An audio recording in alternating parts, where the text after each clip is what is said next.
नमस्कार, आप देख रहे हैं आर हिंदुस्तान न्यूज। आनंद सक्सेना के साथ कानपुर देहात से संवाददाता अजय तिवारी की रिपोर्ट।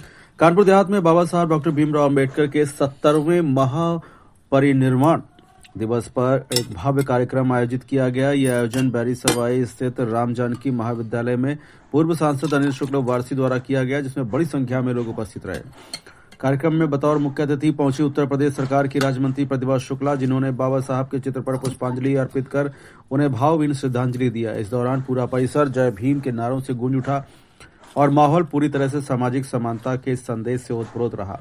मुख्य अतिथि के रूप में उपस्थित कानपुर बुंदेलखंड क्षेत्रीय उपाध्यक्ष जय नारायण कुरिल ने बाबा साहब के योगदान को याद करते हुए कहा कि उन्होंने राष्ट्र को ऐसा संविधान दिया जिसमें हर नागरिक को समान अधिकार और स्वतंत्रता से जीने की गारंटी दी गई। उन्होंने इस बात पर जोर दिया कि आज हर व्यक्ति खुलकर अपनी बात कह पा रहा है। ये बाबा साहब की दूरदर्शिता और उनके संघर्ष का परिणाम है। पूर्व सांसद अनिल शुक्ल वारसी ने मंच से कहा कि डॉक्टर अंबेडकर ने कठिन परिस्थितियों और अथक परिश्रम के बल पर खुद को इस काबिल बनाया कि वे पूरे देश को बराबरी और अधिकारों का मार्ग दिखा सकें। उनके लिखे संविधान का हर शब्द आज भी व्यक्ति को आजादी, सम्मान और अधिकार का एहसास कराता है। वहीं राज्य मंत्री प्रतिभा शुक्ला ने कहा कि बाबा साहब का सपना था कि आखिरी पंक्ति में खड़े व्यक्ति तक न्याय और अधिकार पहुंचे, और आज ये संकल्प वर्तमान सरकार में साकार होता दिख रहा है। फिलहाल आप सुरक्षित रहिए, जुड़े रहिए आर हिंदुस्तान से। नमस्कार। सर, हर व्यक्ति को उसका अधिकार देने वाले, अंतिम पायदान के व्यक्ति को उसका अधिकार देने वाले बाबा साहब का आज महापरिनिर्वाण दिवस है। आपने लोगों को बड़ी अच्छी तरीके से समझाया किस तरीके से उनके त्याग थे, क्या कुछ रहता? देखिए, ऐसा कि जो कुछ मैंने कहा है वो हकीकत है।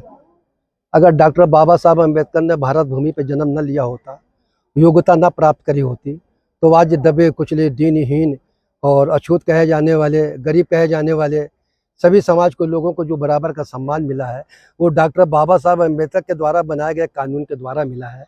और इस पुण्यतिथि पर मैं उनको हृदय से बार बार कोट कोट नमन करता हूँ। और हमारे आदरणीय माननीय अनिल शुक्ल वारसी जी, माननीय बहन प्रतिभा शुक्ला जी और जितने भी लोग यहाँ पर सब आए हुए हैं, मैं हृदय से उनको जो है संवेदनशील होते हुए बाबा साहब को नमन करने के साथ साथ में हमारे श्यामा प्रसाद मुखर्जी, पंडित दीनदयाल उपाध्याय जी, अटल बिहारी वाजपेयी जी, हम इन लोगों को भी हृदय से नमन करते हैं। संतु जी, आज बाबा साहब का महापरिनिर्वाण दिवस आपके द्वारा मनाया गया, किस तरीके का कार्यक्रम रहा और क्या कुछ आपने बताया? देखिए, हमारा जो मैथा मंडल है उसके लोगों ने आज बाबा साहब का महापरिनिर्वाण दिवस का कार्यक्रम किया है। और ये कार्यक्रम हर साल हमारी जो संस्था है बाबा साहब डॉक्टर भीमराव अंबेडकर जयंती समारोह आयोजन समिति रजिस्टर्ड संस्था है, इसका अपना जो है रजिस्टर्ड ऑफिस भी है। इस तरह कार्यक्रम बाबा साहब के जन्मदिन का महापरिनिर्वाण दिवस कार्यक्रम, 1 तारीख को कंबल वितरण कार्यक्रम हमारी संस्था करती रहती है। तो आज यहाँ पर लोग आए और उन्होंने इस कार्यक्रम में भाग लिया। और इसके बाद जो यहाँ भोज है, कढ़ी भात और सब्जी पूड़ी वगैरह बनी है, तो उसका लोग करेंगे। और लोगों ने बड़े ही भाव के ढंग से बाबा साहब को श्रद्धा सुमन समर्पित किए हैं, क्योंकि बाबा साहब का आज 70वां महापरिनिर्वाण दिवस है। तो सब लोगों ने श्रद्धांजलि बाबा साहब को दी है और दिल की गहराइयों से दी है। तो हम सभी को धन्यवाद देना चाहते हैं कि सब लोग आए और कार्यक्रम में भाग लिया। बहुत बहुत धन्यवाद। मंत्री जी, आज बतौर मुख्य अतिथि आप बाबा साहब के महापरिनिर्वाण दिवस के कार्यक्रम में पहुंची, कैसा रहा कार्यक्रम, क्या कुछ रहेगा?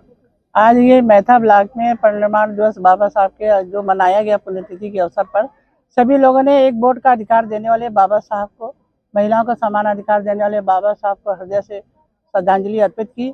और उन्होंने कहा बाबा साहब के बताए हुए रास्ते पे हम लोग चलेंगे, शिक्षित रहेंगे और रोजगार के साथ जुड़ेंगे। और मोदी जी जो आदर्श भारत बना रहे हैं, विकसित भारत बना रहे हैं, इस कड़ी में जो बाबा साहब का ये संकल्प आज सभी लोगों ने लिया कि भारत को विकसित राष्ट्र बनाना है, बाबा साहब के सभी लोगों ने ये संकल्प लिया कि बाबा साहब के बताए हुए रास्ते पे चलते हुए हम अपने हर गांव में सभी व्यक्ति को स्वरोजगार के साथ जोड़ते हुए आगे बढ़ाने का प्रयास करें।